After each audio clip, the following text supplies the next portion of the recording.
மகத நாட்டிலே ஒரு எளிய கறி வியாபாரி இருந்தான். அவன் அருகிலுள்ள காட்டிலுள்ள மரங்களை வெட்டி அதை கறியாக்கி விற்பனை செய்து வந்தான்.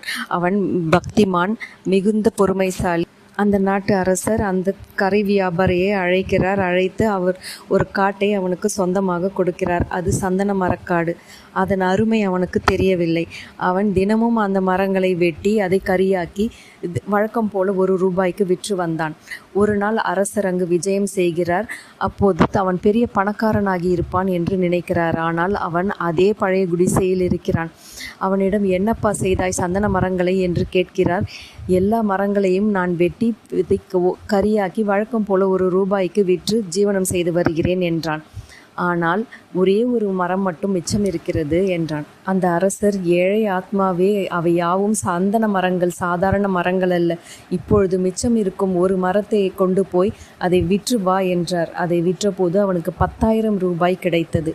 இப்படித்தான் நாமும் நமது ஜீவனை செலவு செய்து கொண்டு வருகிறோம், அதன் அருமை தெரியாமல்.